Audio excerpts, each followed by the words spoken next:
Hi all welcome back to our channel Andhra Telugu అమ్మాయి. అందరూ ఎలా ఉన్నారు? నేనైతే బాగున్నాను, మీరు కూడా బాగుండాలని మనస్ఫూర్తిగా కోరుకున్నాను. వాయిస్ అయితే కొంచెం లో ఉండిద్దండి, అడ్జస్ట్ అయితే చేసుకుని, హెల్త్ అయితే బాగాలేదు. అండ్ మార్నింగ్ యాజ్ యూజువల్ వచ్చేసి జీరా వాటర్ అయితే తీసుకున్నాను. అండ్ ఈరోజు అయితే బ్రేక్ఫాస్ట్కి పపాయ, ఇది డే 5 ఛాలెంజ్ అండి, చెప్పడం మర్చిపోయాను.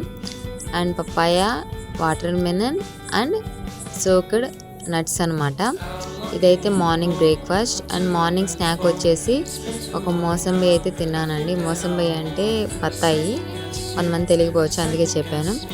ఆఫ్టర్నూన్ లంచ్ అయితే నార్మల్ దోసపిండి ఉంటుంది కదా, దాంట్లో నేను కొంచెం రాగి పిండి కలిపి దోశలాగా వేసుకున్నాను. ఇదైతే వినాయకుడి పలారం అయితే తిన్నానండి, కొంచెమే తిన్నాను. ఒక బజ్జీ, కొంచెం పులిహోర, కొంచెం హల్వా అండ్ సలాడ్ అయితే పెట్టుకొని తిన్నాను. అండ్ పీనట్ కోకోనట్ చట్నీ అనమాట. ఇదైతే నా ఆఫ్టర్నూన్ లంచ్ అనమాట. ఈవినింగ్ స్నాక్ వచ్చేసి స్వీట్ కార్న్ అయితే తిన్నానండి.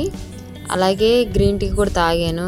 క్లిప్ అయితే తీయడం మర్చిపోయి, ఈ టైంలో ఛార్జింగ్ పెట్టుంటుంది మొబైల్. అండ్ డిన్నర్ అయితే రాగి Java and with soya chunks, roasted soya chunks and tomato అండి. రోస్టెడ్ సోయా చంక్స్ అనేవి ప్రోటీన్కి చాలా ఇంపార్టెంట్ అండి. చాలా మనకు బడ్జెట్లో అయితే ప్రోటీన్కి ఇవైతే యూజ్ అవుతాయి. అండ్ రాగి జావా అనేది ఐరన్ అండి. ఇదే నా day 5 challenge. Thank you for watching. ఒక లైక్ అయితే ఇచ్చేసేయండి.